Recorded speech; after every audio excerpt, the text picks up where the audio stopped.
कल, आज और कल लाल गोयल के संग में आप सबका स्वागत है।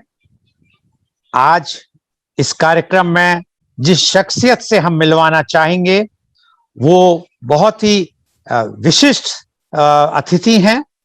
मैं परिचय करवाना चाहूंगा और उनका स्वागत करूंगा। श्री भूपति प्रसाद पांडे जी, आपका बहुत बहुत स्वागत है हमारे कार्यक्रम कल, आज और कल लाल गोयल के संग में। यह कार्यक्रम V4 news, global TV, V4 stream, news गांव से, संवाद सरोकार न्यूज के organ donation India foundation and ज्ञान द्वारा इसका प्रसारण किया जा रहा है। श्री भूपति प्रसाद पांडे जी IAS हैं। आप रिटायर हो चुके हैं। आपका एक बार पुनः स्वागत है हमारे कार्यक्रम में। आप गवर्नमेंट ऑफ महाराष्ट्र के एडिशनल चीफ सेक्रेटरी होके आप रिटायर हुए, सेवानिवृत्त हुए। आप 1976 के बैच के हैं, जिस साल आपने IAS सिविल सर्विसेज ज्वाइन की। आप पटना यूनिवर्सिटी के छात्र रह चुके हैं। IAS ज्वाइन करने से पहले आप बोकारो स्टील प्लांट के, बोकारो स्टील लिमिटेड के एग्जीक्यूटिव ऑफिसर थे। आपको मिस्टर पांडे को बहुत ज्यादा एक्सपीरियंस रहा, आपने बहुत ज्यादा तजुर्बा लिया अपने सेवा के दौरान, जो IAS शिप का काम किया, IAS में रहे, कि जो इंफ्रास्ट्रक्चर सेक्टर्स रहे, पोर्ट्स रहे, पावर सेक्टर, एनवायरमेंट, फॉरेस्ट और सबसे ज्यादा रोजगार एवं स्वरोजगार योजना के बारे में आपने एक स्वरोजगार योजना बनाई, उसको महाराष्ट्र के लिए, जिसको कि महाराष्ट्र की विधानसभा ने बहुत ज्यादा उसको सम्मानित किया, प्रशंसनीय बताया, बहुत ज्यादा उसके लिए तारीफ की। और वो योजना एक ऐसी रही जो एक प्लेटफॉर्म दे रही थी यंग्स को, युवाओं को और जो महिलाओं को, जिससे कि उन्हें एक फाइनेंशियल फ्रीडम, मतलब एक इंडिपेंडेंस मिले अपने आप स्वावलंबी बनने के लिए। आपका जो बहुत ज्यादा इंटरेस्ट रहा है और जिसमें आप बहुत ज्यादा हमेशा आज भी तत्पर हैं कि किसी तरह युवाओं को, माइग्रेंट लेबर्स को और महिलाओं को उठाया जाए, उनको एम्पावर किया जाए, उनको एनर्जी अपने ये पांडे जी का मानना है कि अपनी जो उनका एक्सपीरियंस है उसको वो चाहते हैं कि वो यूज हो, कार्य में आए इनके उत्थान के लिए। बहुत बहुत स्वागत आपका एक बार पुनः पांडे जी हमारे प्रोग्राम में। आपका, जैसा सबको पता है कि आप एक बहुत ही कर्तव्यनिष्ठ, ईमानदार एक अफसर रहे, और एक ऐसे अफसर रहे जिसके लिए ना कि गवर्नमेंट के लोग बल्कि जनरल पब्लिक भी आपको बहुत प्यार देती थी जब आप कुर्सी पे थे। लेकिन काफी लोग नहीं जानते कि आप अफसर बनने से पहले आपका कहाँ आप पैदा हुए, कहाँ आपका बचपन बीता, कहाँ आपकी प्रारंभिक शिक्षा हुई। तो हम चाहेंगे कि आप हमारे दर्शकों को बताएं कि आप कहाँ पैदा हुए, आपकी पैदाइश कहाँ थी, कहाँ पे आपने अपनी प्रारंभिक शिक्षा ली और कैसे आपका बचपन बीता। श्री भूपति प्रसाद पांडे जी। धन्यवाद गोयल साहब, आपने इतनी बातें कह दी कि उसके बाद मेरे लिए अब बहुत मुश्किल हो गई है कि मैं क्या भूलूं और क्या याद करूं। वैसे मैं भागलपुर जिले के सुल्तानगंज सब डिवीजन के बाथ ग्राम का निवासी हूं।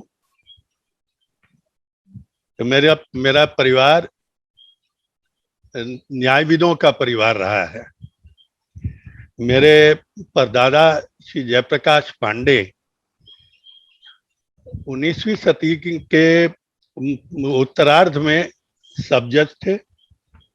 उसके बाद मेरे परदादा दादाजी राय बहादुर भुवनेश्वर प्रसाद पांडे, जो कि राजेंद्र बाबू के साथ प्रेसिडेंसी कॉलेज में लॉ पढ़ते थे, वो हाईकोर्ट के, पटना हाईकोर्ट के जज बने। डॉक्टर राजेंद्र प्रसाद जी अपने प्रथम राष्ट्रपति भारत के। जी। और राजेंद्र बाबू हमारे गांव आए हुए हैं। उसके बाद मेरे पिताजी श्री भानु प्रकाश पांडे, जो कि मेरे दादाजी के ट्रू कॉपी थे बहुत चीजों में, डिसिप्लिनेरियन, जिस सत्य के लिए लड़ने वाले, समाज में बदलाव लाने वाले और ईमानदारी में सबसे ऊपर। उसके बाद मेरे श्री विभूति प्रसाद पांडे, मेरे बड़े भाई जो कि अब दिवंगत हैं, वो सीनियर एडवोकेट थे पटना हाई कोर्ट के और झारखंड हाई कोर्ट के। और अभी अभी मेरे अनुज, छोटे चचेरे भाई, वो पटना हाई कोर्ट के जज से पिछले महीने ही रिटायर हुए हैं। इसके अलावा हमारे घर में हर खंड में एक न एक वकील है। यह हमारा परिवार था। और इस परिवार में श्री भानु प्रकाश पांडे और ममता देवी का मैं तीसरा बेटा बनकर आया। मेरे दो बड़े भाई, एक का जो जिक्र किया मैंने, डॉक्टर कामेश्वर प्रसाद पांडे सबसे बड़े भाई, वो ऑर्थोपेडिक्स के प्रोफेसर होकर दरभंगा से रिटायर हुए। और अब जहां तक मैं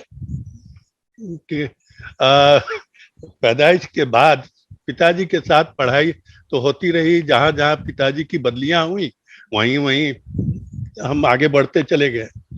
लेकिन शुरुआत हुई जमालपुर के नॉटर डेम एकेडमी से, और सेंट जेवियर्स पटना में पढ़ाई करते करते जब पिताजी की बदली आरा हो गई, तो आरा में मैं आरा कैथलिक हाई स्कूल में पढ़ता था।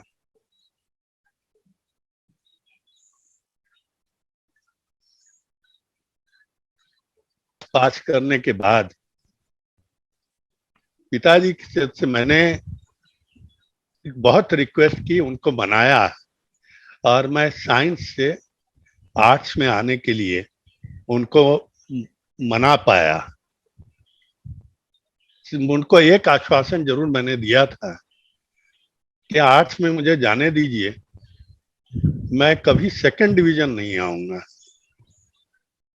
मेरे पिताजी की बहुत इच्छा थी कि मैं जज बनूं, लेकिन देखिए कहां से कहां ईश्वर मुझे कहां से कहां ले आया। 8th क्लास में मैं आर्ट्स में आया और उसके बाद से फर्स्ट डिवीजन बराबर प्राप्त करता रहा। दूसरा पड़ाव मेरे शिक्षण में आया बीए में, जबकि ऑनर्स के सब्जेक्ट लेने के लिए विचार हुआ कि मैं पॉलिटिकल साइंस लूं या हिस्ट्री लूं। पिताजी हिस्ट्री के स्टूडेंट रहे थे पटना कॉलेज के, और भाई साहब पॉलिटिकल साइंस के।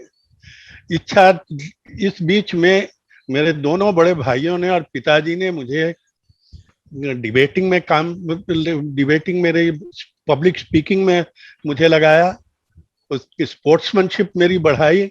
मेरे अंदर की क्या क्या क्वालिटीज थी जो मुझे मालूम नहीं थी, वो मेरे दोनों बड़े भाई और पिताजी माताजी ने मुझे आगे बढ़ाया मुझे। और बीए में ऑनर्स के लिए मेरे भाई साहब के कहने पर मैं पॉलिटिकल साइंस ऑनर्स लिया। मुझे खुशी है इस बात की कि बीए ऑनर्स में मैंने 22 साल के यूनिवर्सिटी के रिकॉर्ड तोड़े, political science first class first होके, और मैं नेशनल स्कॉलर बना, जो कि 500 रुपए भारत सरकार की तरफ से प्रति महीने मुझे मिलते थे। और उसके बाद एमए किया, एमए पॉलिटिकल साइंस में किया। कुछ बीमारी के चलते 10 महीने मैं बीमार रहा, उसके चलते जो है तो मुझे मेरा सेकंड पोजीशन रहा, फर्स्ट क्लास सेकंड हुआ। लेकिन मुझे इस दौरान बहुत कुछ मिला। एक तो एक्स्ट्रा करिकुलर एक्टिविटीज, मैं नेशनल लेवल का डिबेटर था। इसके लिए मुझे पटना कॉलेज ने छात्रश्री और छात्र भूषण से अलंकृत किया, और पटना यूनिवर्सिटी ने एक्स्ट्रा करिकुलर एक्टिविटीज और डिबेटिंग के चलते मुझे पटना यूनिवर्सिटी कलर, जो क्वचित मिलता था, वो मुझे प्रदानित किया।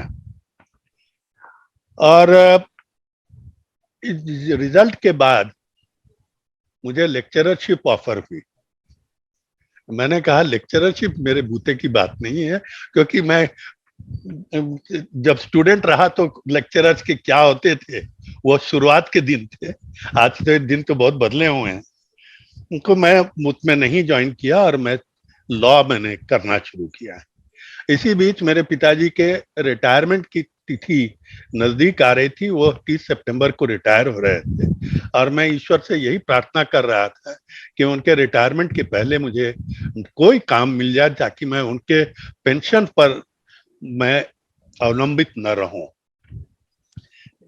देखिए यहाँ पर भी मेरे दोनों बड़े भाई जो हैं तो उन लोगों ने मुझे बगअप किया, पुशअप किया और पिताजी को न बताते हुए हम हिंदुस्तान स्टील में एक एग्जीक्यूटिव ट्रेनिंग के लिए अप्लाई किया मैंने, जिसमें कि सिर्फ 60% एंड अबव के लोग ही अप्लाई कर सकते हैं। उसमें किया, उसमें नौकरी लग गई। लग करके मैं बोकारो स्टील में आया, एक असिस्टेंट कोऑर्डिनेशन ऑफिसर बन करके। अच्छी नौकरी थी, करीब 1200 रुपए का पगार था उस समय 1974 में। काफी अच्छा था, एक बंगला भी मिल चुका था और उसी में शादी भी हो गई।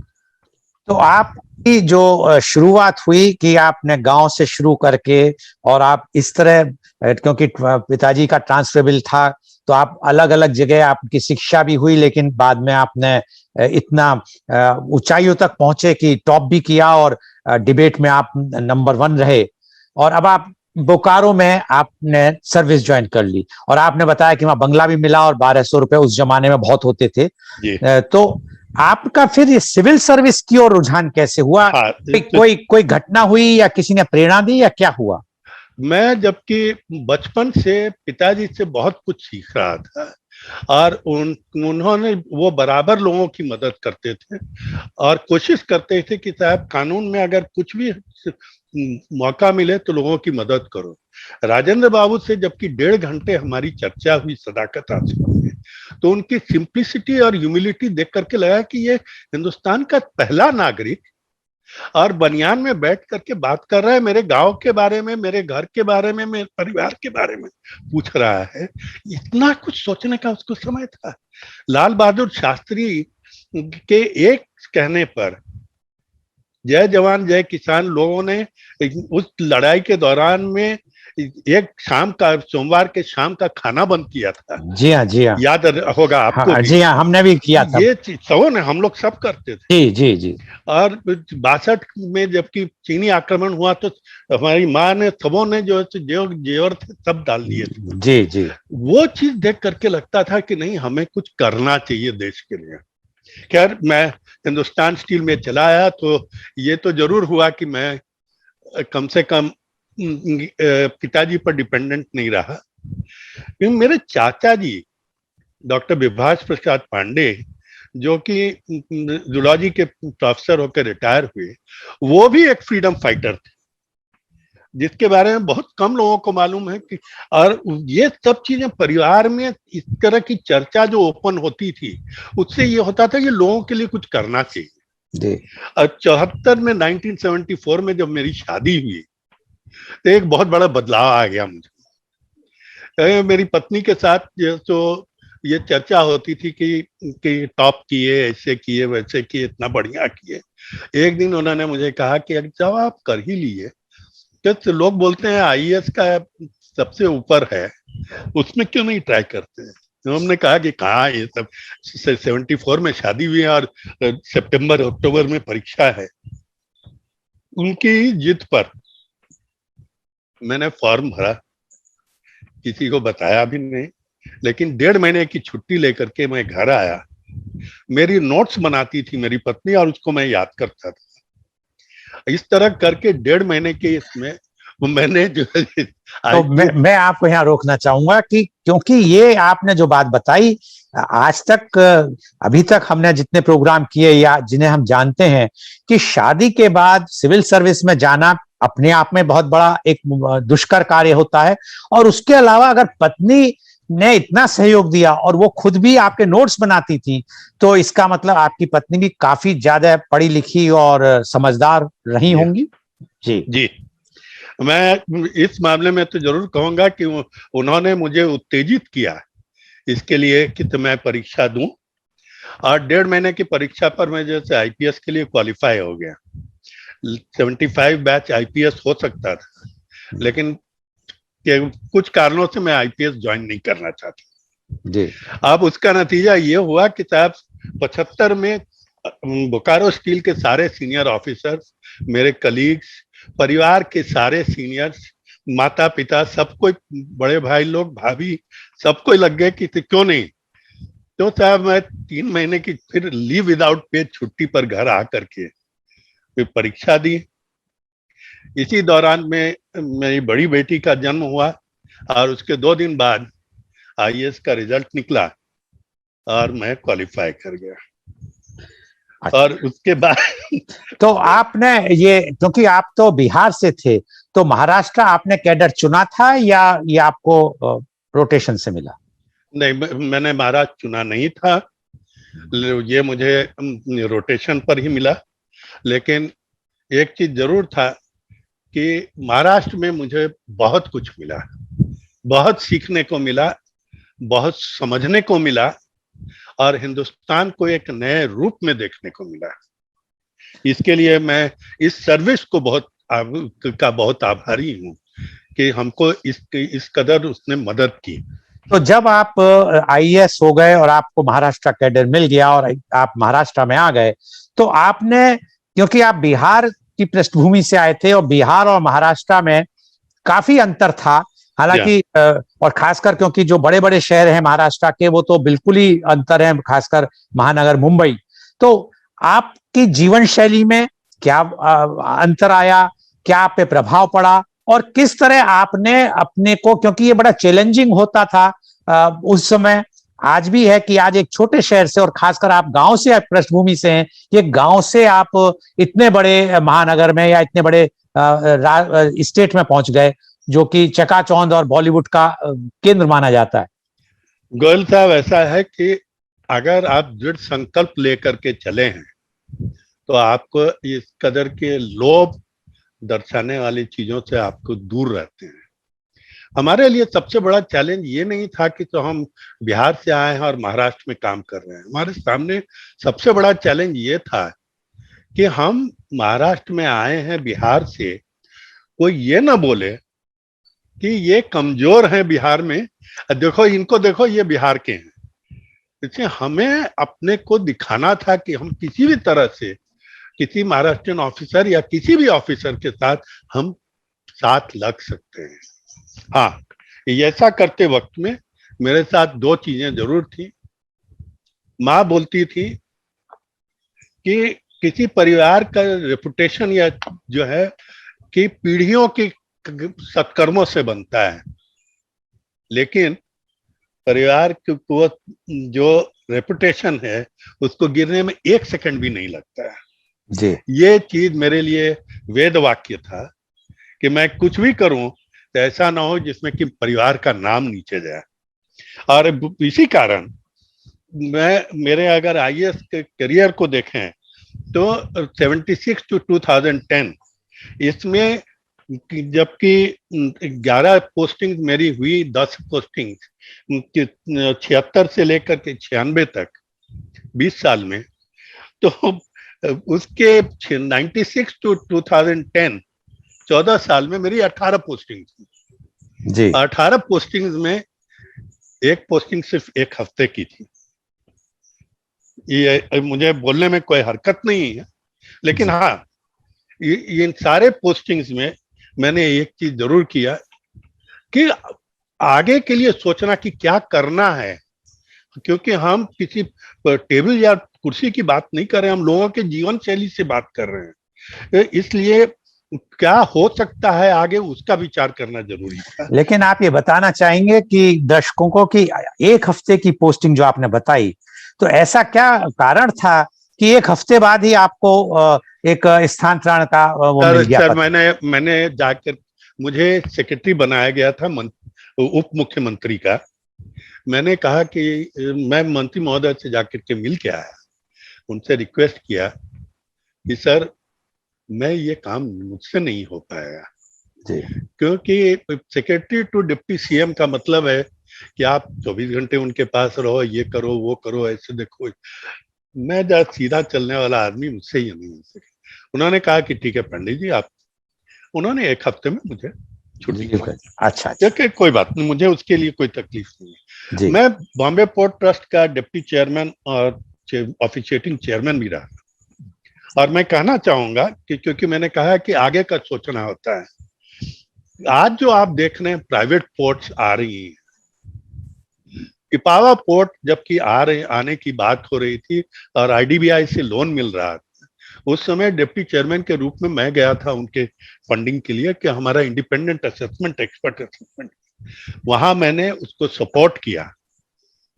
जबकि हमारे कलीग जो कि जवाहरलाल नेहरू पोर्ट से आए थे, उन्होंने ओपोज किया था।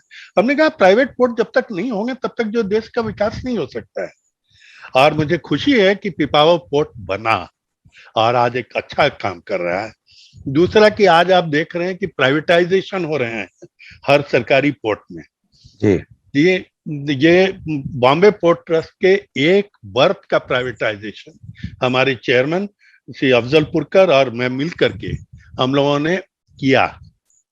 उसके चलते हमारे ऊपर, चूंकि ये पहला था पूरे देश में, हम लोगों के ऊपर एक सीबीआई इंक्वायरी हुई। 3 वर्ष तक हम लोग जो सीबीआई इंक्वायरी के चंगुल में रहे, जिसमें कि कोई भी हमसे बात करना भी नहीं, दूर रखते थे हमको। उस हालत में भी वहां पर सीबीआई कोर्ट ने कोई एविडेंस, सीबीआई ने खुद केस विड्रॉ किया। वो ये एक पायनियरिंग वर्क। लेकिन पांडे जी, जो आपने भी बताया कि 3 साल तक आपने सीबीआई की इंक्वायरी हुई और कोर्ट में भी चला केस, विड्रॉ किया, लेकिन ये 3 साल तो बहुत तनावपूर्ण साल गए होंगे आपके लिए भी और आपके परिवार के लिए भी। कुछ बताना चाहेंगे जी? इस दौरान मेरे परिवार को छोड़ करके मेरे साथ कोई नहीं था। मेरे 4 बच्चे और मेरे परिवार, सिर्फ यही था। मेरे मित्र उस समय मुझसे थोड़े दूर ही डिस्टेंस मेंटेन करते थे, क्योंकि बहुत सारे मैगजीन्स में सब में निकलता था और सबसे कहीं तो कुछ तो सही होगा ही, कुछ तो पैसा खाया ही होगा जी। खैर, तो वो ईश्वर की कृपा से वो कुछ नहीं हो पाया, निकल गया। मैं पावर सेक्टर में जबकि आया तो उस समय दाभोल का इंटरनेशनल आर्बिट्रेशन चल रहा था। उस आर्बिट्रेशन में भी महाराष्ट्र गवर्नमेंट की तरफ से जो न्यूयॉर्क में लेंडर्स की मीटिंग हुई, उसके बाद दाभोल का इंटरनेशनल आर्बिट्रेशन लंदन में हुआ क्यूसी के साथ हमारी मीटिंग्स में, उसको हमने किया। उसके बाद मैं सेल्फ एम्प्लॉयमेंट के बारे में तो आपने जो बताया है, मैं अब क्या बोलूं कि मैं 70,000 लोगों को खुद की नौकरी, खुद के जीवन जीने का रास्ता निकाला था, कुछ बिना सरकार से कोई ग्रांट मिले हुए। आज जो आप प्लास्टिक के बैन की बात कर रहे हैं, वो जब एनवायरनमेंट सेक्रेटरी था तब उस समय शुरू किया हम लोगों ने। तो फॉरेस्ट में लोग जंगल क्यों नहीं लगाते हैं, इसको भी तोड़ने की एक मिथ बन गई थी। तो उसमें किस तरह लिबरलाइज किया जा सकता है वो हमने कराया, शुरुआत करा दी। और उसके बाद रिटायर हो गया 2010 में।